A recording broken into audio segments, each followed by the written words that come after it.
Can I get an amen? Yeah. Tell them all my deepest, darkest secrets, man. It's not about your services, just about your services. It's about what they need. And you build the systems and you put the right people in there, it's all just gonna work. So we're sitting here just waiting for the VIPs to show up. We got about 15 minutes left. Actually about 10 minutes left because it's 12:50. So from 1 to 4, we're gonna be in my office just hitting it, going through every single process that we do at J-Link Construction. So it's super exciting. How you doing?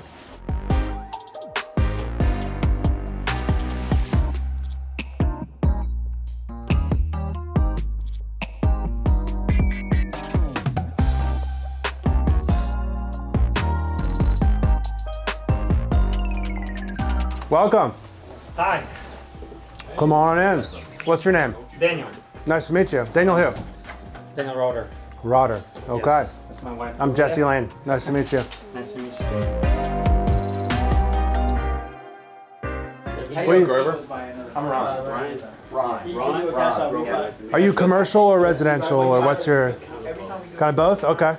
Well, I got to start somewhere, right? Yeah. I started with residential, then I was kind of both, and I was like, commercial. Yeah, I want to get away from residential. Well, yeah, you're in the right spot.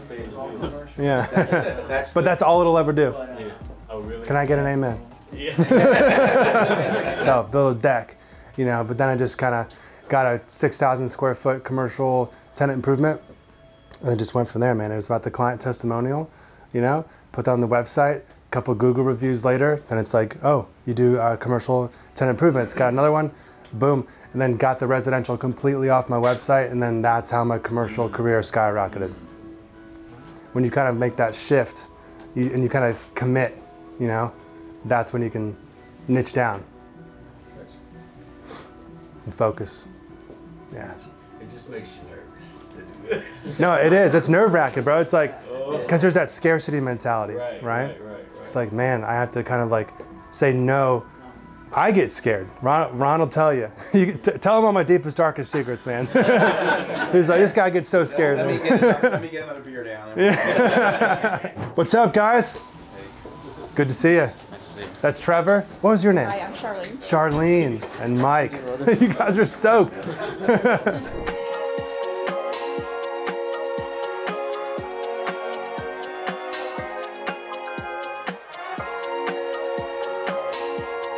Who wants to do a little office tour? It's going to take a total of 35 seconds because this is it right here. But all right, cool. So this is our cauliflower area. And usually we have a little sign, systems, right? So I have a sign that says Uber Eats, you know, etc., Grubhub, whatever it is, drop your packages here, UPS, etc. So it's just a printed plaque. I just thought of this moment. This is our first system in J-Link Construction. So people come in, we don't have to be like, oh, you could just put it right there. We save the verbal energy and everything. They know what to do. They read the sign, bada bing, bada boom. Okay, Ron. Yeah. Come here. You take it from here. This is, Oh yeah. This is Ron's office. Ron is our COO, Chief Operations Officer, which alleviates me as the CEO a lot to just let him run stuff. And Jesse focusing on the vision. Yes. So, Yeah. What do you do, Ron? Operations. That means I run everything. I make sure that all the gears are turning, don't get jammed up, and everything's flowing. From office manager, sales, estimating, project manager, the whole works. Why don't you guys kind of like maybe wrap around like these two little wings? We're Yeah. going to talk about these two. Come on around. Yeah, come on.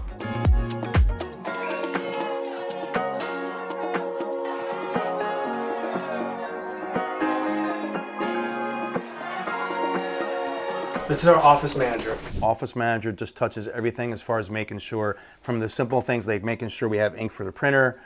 Anything the team needs, she'll collaborate with them to make sure they have it. If we need more equipment, getting phones and computers set up, just taking notes in general. Run the Indeed ad. Do whatever that Ron needs, whatever a project manager might need. We need to get the pay apps done. We need to just make sure things are in the right folders, blah, blah, blah. I mean, there's probably more that I'm not thinking of top of the head. There's a lot. So this is an office. It was a spare office, But we have an assistant project manager now that we have on board. He's out in the field today, but this is basically his office. So, you know, you can see everybody has their own computer desk. I mean, it's a normal office setup. There's nothing special about it. So that what he does though, like assistant project manager basically is anything the project manager is working on, he's the assistant. It could be creating change orders. So a project manager basically is managing the job. Sometimes the job could be complex enough that he needs an assistant. And he'll say, hey man, can you get these RFIs out? Or hey, can you get these change orders made? Or can you get the purchase orders made? Can you buy this out? It's basically just another hand of the project manager. There's times when we even use them to act as a superintendent on a project, right? We go out to the site and check this, check that, whatever. So it's really, it's in between a superintendent and a project manager, right? But it's really, he can do both. He's very versatile. yeah. Okay, then there's this guy named Jesse. I don't always come into the office, but this is my office when I do come in. We have a big screen here, which is great. We can kind of screencast from my computer. You know, we can do performance reviews in here. Last time, I just let Ron handle all the performance reviews. You know, we do quarterly. Really, it's a great time to connect with each employee and be like, yo, like, how can we fix this? Or you're doing great, and talk about both, each category. But anyway, got my little suit jacket just in case I need to throw it on, go talk to a client, like, oh, thanks, I hope you sign, you know, the contract. And then come back in here and just kind of build systems, vision. I do most of my vision stuff, honestly, happens from my home office. When I'm here, and sometimes I'll even put a sign on the door like, if you need me, text me. Because like, hey boss, I got a question. You know, it's a little bit alarming for me when I'm deep focus. So it kind of throws me off a little bit. Plus like, I want Ron to be the guy that they go to. And so there's kind of like, you know, Pavlov's dogs, you know, it's kind of like that, you know, you kind of have to train your staff to, hey, if there's an issue, you go to Ron, you know, so they kind of learned that I'm not the first go-to. So, Clay, you want to show them your office, bro? Yes.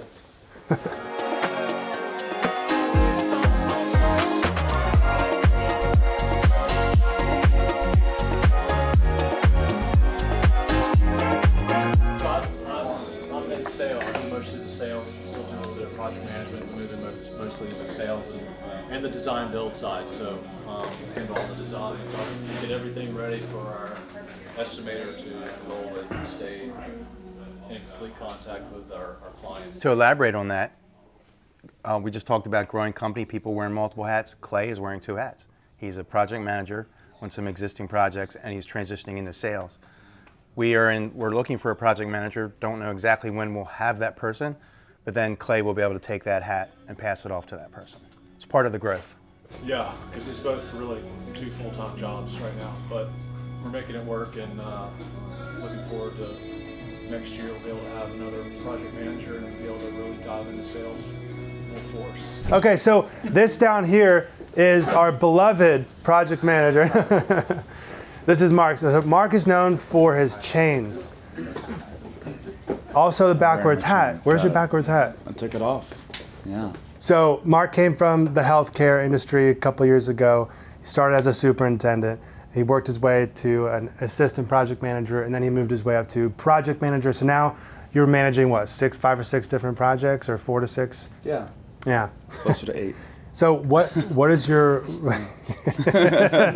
So yeah, some of them are like, are they gonna kind of happen or whatever? Right. But so what are your main responsibilities? What is your role? What does your day-to-day look like? Yeah, and so each project, depending on where it is, I guess in the process of being complete, PMs have a larger role up front, and then there's a lag in the middle, and then there's a somewhat larger role to stay under budget in the end with all the other things that pop up. And so yeah, depending on when the projects kind of start off, will dictate how stressed I am. And it depends what happened in the estimating department. If the estimating department didn't do their job well enough or whatever, then it makes the project management a lot harder because of buyout. And it's kind of good cop, bad cop. It's like, hey man, you're at 100 grand, can you be at 85 or whatever for electrical, or like whatever it is, like trying to deal with these subs could be stressful. Yeah, and so again, we got to remember we're all part of the same team. And so whether you're the estimator, the sales guy, or the project manager, even the super. You're all part of the same team, same budget in the end. And so if something's missed in the budget or if there's an oversight on, I'm constantly popping in their offices going, hey, you gave me this number, did you know this was on site? And sometimes I miss it. Sometimes there's a contingency in there. But that's all part of being on the same team.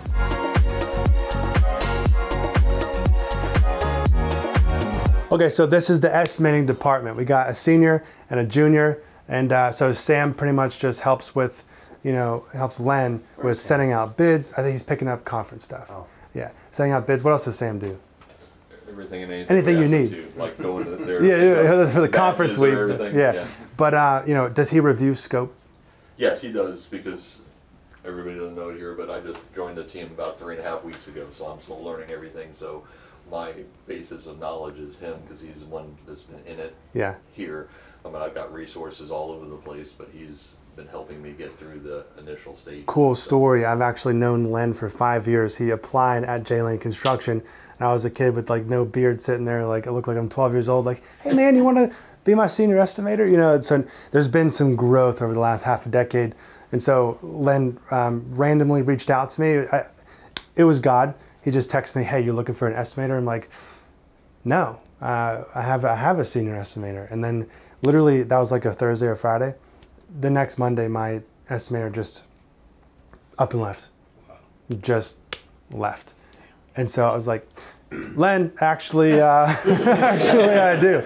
So it's a God thing, I feel. So Len is new, so just as a preface, but there's a flow and you've learned it on an onboarding process. I mean, talk about your role. I mean, you don't use Buildertrend for sub bid invites. I know that's a big point. Right, exactly. I mean, I've come from different processes, so I've got 30-something years of experience, different things. I've been the owner rep, I've been pre-construction services, I've been GC, taking in bids and everything else like that, up to $400 or $500 million jobs. So I've done a little bit of everything, including a time in the military, doing project management, draftsman surveying.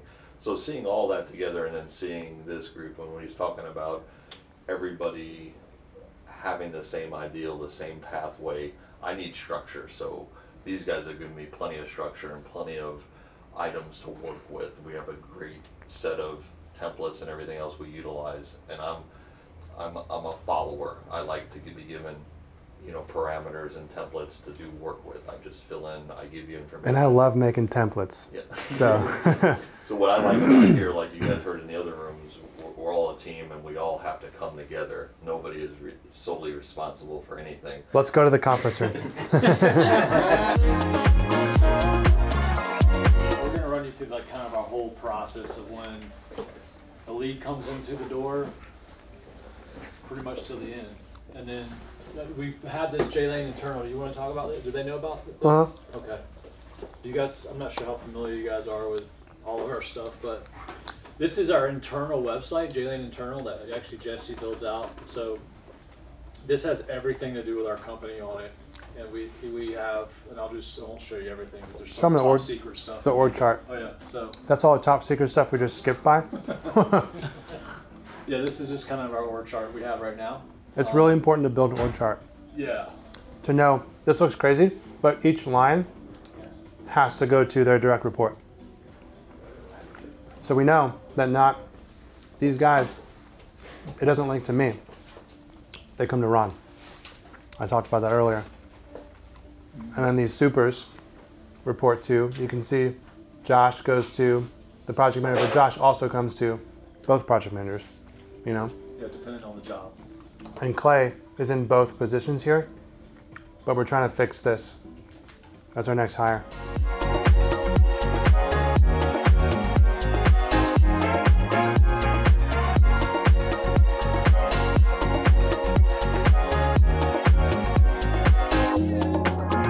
So this is something that helps us qualify. If not, I get all the information. I'm taking notes on basically, hey, what kind of HVAC are you thinking you need? Are you looking for mini splits, or we need like 10 RTUs? And this is like 5 tons existing HVAC to remain. This is like simple, medium, and advanced, or whatever the names are. 6 to 12 tons, all new ductwork. Use existing HVAC unit with minor repairs.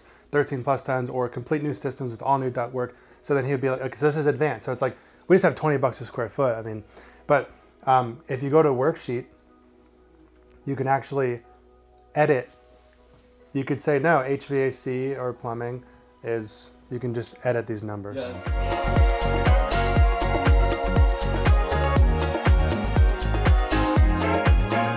We always like to say next steps. So the point is like, okay, here's a ROM. Have a good one, thanks. Yeah. No, here's a ROM. Here's a design proposal for you to sign. Yep. And then it's breadcrumbs. You always want to dangle, you want to lead the next, grab their hand and say, here's the next step. Also say, here's the whole visual, and you're right here. And this is the next step, okay? Sign this, okay? Do this, give me this info. Okay, now sign this. I've had clients come, I go and I do a meeting, I'm like, this is like 4 years ago, it was that project right there, that purple one on the wall. I walk up, I'm like, I can't remember the exact numbers, but I was like, it's gonna be 400 grand, or whatever I said. And something like that. And she's like, 400 grand, leave now. Like, it was kind of that vibe. She was like, oh, okay, like, it was nice meeting you, like, whatever. Calls me back, like, I got all these prices for 400 grand, 450, blah, blah, blah. And she's like, you were right. And then we were best friends. She did a client testimonial video, built a beautiful skincare clinic. I think it's about attracting. It's that first step in the flow. Marketing, lead. You can't have sales without marketing. So you have to market to the right client. But module 1 is your target audience, right? So what are their psychographics, demographics, their needs, their wants? It's not about your services, just about your services.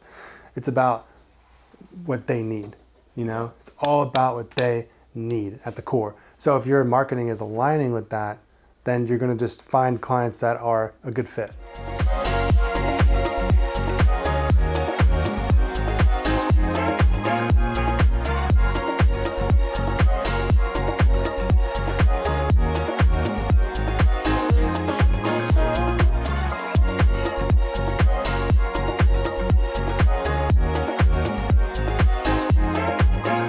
Do what you love and do during your day or during your night or whatever, what you enjoy.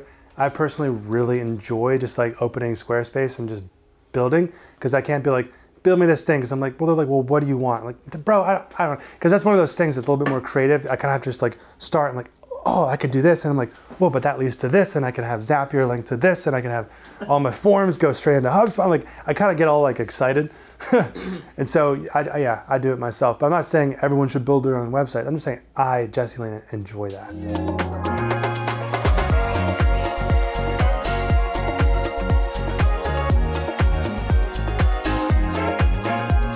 Who's in that balance of you don't have the money because you haven't built up a $3 million business to afford an estimator or whatever, but you have to go through the dip of the sacrifice. Amen, brother. Yes. Yeah.